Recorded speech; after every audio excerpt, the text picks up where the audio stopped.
धनगर समाजाचा बुलंद आवाज विधान परिषदेचे आमदार गोपीचंद पडळकर यांचा लढा आरक्षणाचा लढा हक्काचा यासाठी महाराष्ट्र धनगर जागर यात्रेनिमित्त जाहीर सभांचं आयोजन सुरू आहे।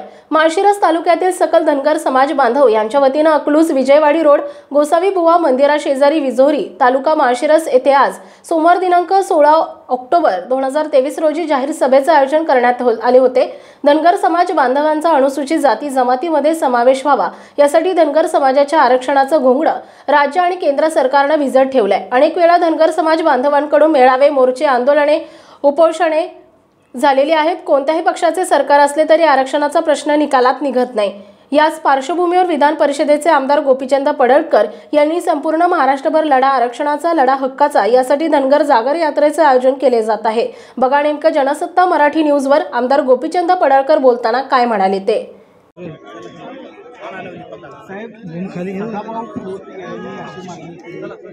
आरक्षणाचा फेरविचार व्हावा ही जवळपास आर्थिक निकषावर आरक्षण मिळावं। आपण एकाच महायुतीमध्ये आहात, एका पक्षाची एक भूमिका आहे, दुसऱ्या पक्षाची एक भूमिका आहे आणि आपण आरक्षणासाठी आज महाराष्ट्रभर फिरताय।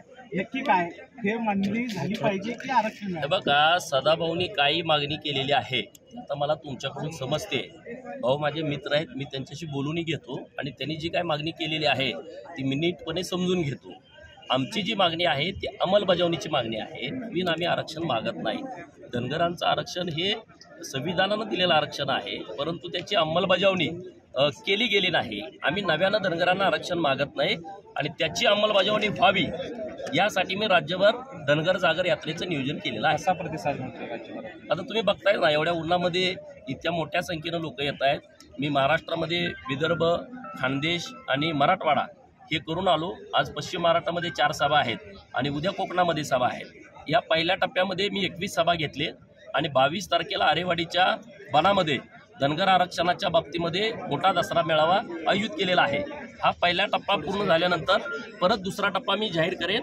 प्रत्येक तालुक्याला, प्रत्येक गावाला जाण्याचा आमचा प्रयत्न आहे।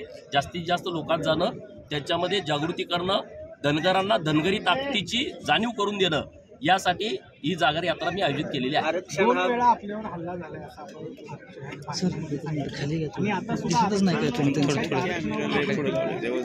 अजूनही हल्ला होण्याची शक्यता आपण व्यक्त केली। बघा, मागं माझ्यावरती 2 वेळा हल्ला झाला हे तुम्ही बघितलं। एक तर तुमच्या सोलापूर जिल्ह्यातच झाला, मला मोठा दगड माझ्या गाडीवरती अचानक टाकला। नंतर दुसरा हल्ला झाला 2 महिन्याच्या गॅपनं, त्याचा व्हिडिओ तुम्ही बघितला की दगडफेक, गाडीवरती डंपर घालणं, हे ते सगळे प्रकार। हे काय घडतंय? माझं तर वैयक्तिक कुणाशी भांडण नाही। मी जे काम करतोय ते धनगर समाज, भटके समाज आणि बहुजन मायनर समाजासाठी काम करतोय। त्यामुळं आता मी धनगर समाजाची जागर यात्रा काढल्यामुळं प्रस्थापितांना माहीत आहे की या धनगर समाजाची लोकसंख्या फार मोठी आहे। हा जर एकदा जागा झाला तर स्पर्धेमध्ये आपल्या येऊ शकतो आणि म्हणून हे जर थांबवायचं असेल तर गोपीचंदला थांबवलं पाहिजे। त्यामुळं काही होऊ शकतं म्हणून मी माझ्या भाषणामध्ये बोललो। जरी काही झालं तरी सुद्धा धनगर आरक्षणाची चळवळ ही थांबता कामा नये।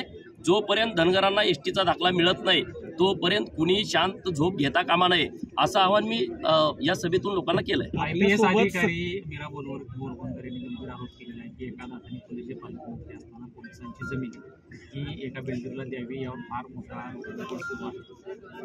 बघा, मी आता कालपासून त्या सगळ्या बातम्या बघतोय आणि मी एवढंच सांगेन की मीरा बोरवणकर मॅडम यांच्याविषयी आम्ही लहानपणापासून ऐकलं होतं।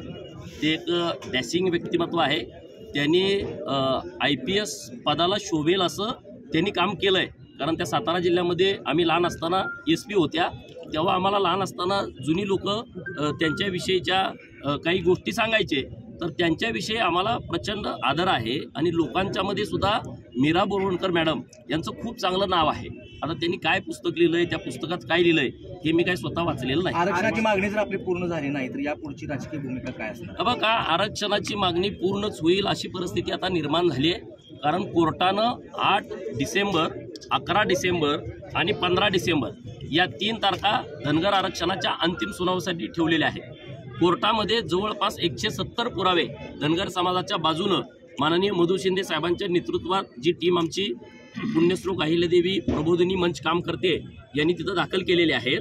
आणि सरकारकडून जे काय अपेक्षित होतं ते माननीय देवेंद्रजी फडणवीस आणि माननीय मुख्यमंत्री एकनाथजी शिंदे यांनी सरकारच्या वतीनं सादर केलेलं आहे। आता आम्हाला वाटत नाही की त्यामध्ये कुठली अडचण येईल. तरी सुद्धा जर काही अडचण त्यामध्ये निर्माण झाली तर म्हणून रस्त्यावरच्या लढाईला धनगरांनी तयार व्हावं म्हणून तर मी आज राज्यभर फिरतोय. भाजपसोबत राहणार तुम्ही या पुढच्या काळात जर अरे, मागणी पूर्ण झाली तर? हे बघा, हा विषय भाजपच मदत करतंय. आतापर्यंत धनगरांच्या बाबतीमध्ये सकारात्मक भूमिका कधीच कोणी घेतली नाही. धनगरांच्या मताचं राजकारण केलं. माननीय देवेंद्रजींनी जे निर्णय घेतले धनगर समाजाच्या बाबतीमध्ये, त्यामध्ये सोलापूरच्या विद्यापीठाला नाव देणं असेल, 2004 पासूनची मागणी होती. 2018-19 आलं ना, का नाही मागणी पूर्ण केली? आज अहिल्यानगर मागणी केली होती आम्ही, अहमदनगरचं नाव बदलून. तर सकारात्मक खूप सरकार आमच्या बाजूला आहे. आम्हाला ठाम विश्वास यांच्याकडूनच आहे की हेच काहीतरी करतील. प्रस्थापित लोक धनगर समाजाच्या आरक्षणाच्या बाबतीमध्ये काही सुद्धा निर्णय घेऊ शकत नाही. आपल्यासोबत सत्तेत असलेले त्याच्या मागे नक्की कोण आहे? अरे काय, त्या विषयावर मी बोलू शकत नाही.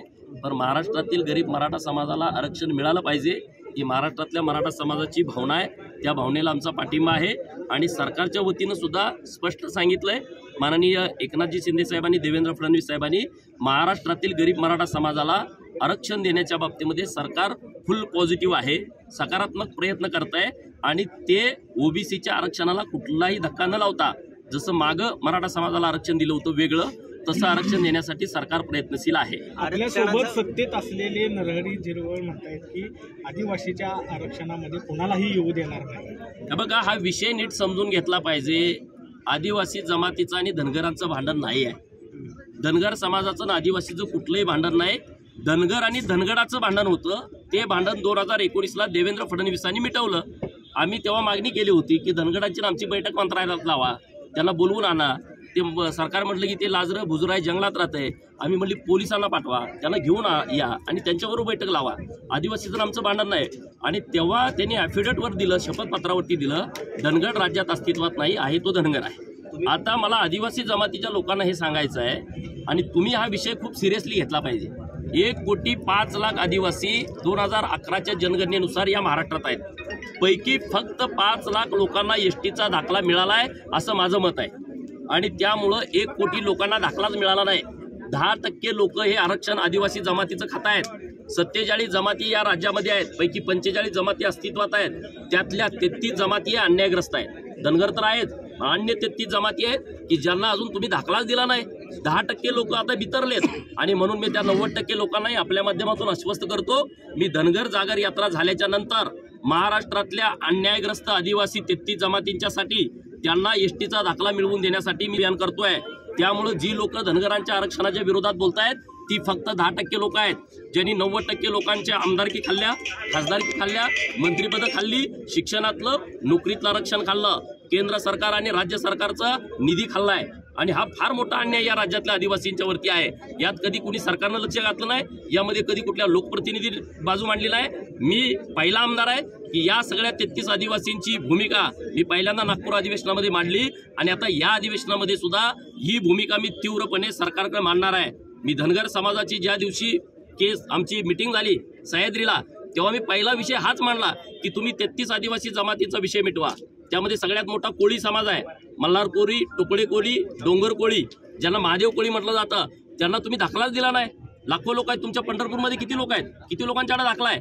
त्यांची संख्या मोजली जाते एसटी मध्ये, परंतु त्यांना दाखला दिला जात नाही. या देशामध्ये 2 जमातीची संख्या मोजली जाते आणि ती जाहीर केली जाते, एक एससी आणि दुसरा एसटी. त्यामुळं आदिवासी जमातीचं आमचं कसलंही भांडण नाही. त्यांनी काय विरोध करायचा ते करू द्या. आमचं त्यांच्याशी भांडण नाही आहे. आमचं भांडण आहे ते धनगरांशी. ते 19ला मिटलंय. आता आम्ही सरकारकडे मागणी करतोय, धनगर राज्यात अस्तित्वात नाही तर धनगरांना दाखले द्यायला चालू करा. मागाशी तुम्ही एक उल्लेख केला, लांडगावर प्रहार करा. कोण आहे लांडगाची नक्की काय? तुमच्याकडनं अपेक्षित आहे उत्तर. बघा, महाराष्ट्रातल्या सगळ्या लोकांना माहित आहे लांडगा कोण आहे. कोण लांडगा या महाराष्ट्रामध्ये भांडणं लावतो. कोणी लांडग्यानं रिपब्लिकन पार्टी ऑफ इंडियाचे तुकडे तुकडे केले. कुठल्या लांडग्यानं बीके कोकरेंच्या पाठीत खंजीर खुपसला. धनगरांना एसटीचं आरक्षण देणं अपेक्षित असताना एनटीचा दाखला दिला. हे कुठल्या लांडग्याने केलंय? तुम्ही खाली जाऊन आमच्या मेंढक्याला विचारा, तो त्या लांडग्याचं नाव सांगेल.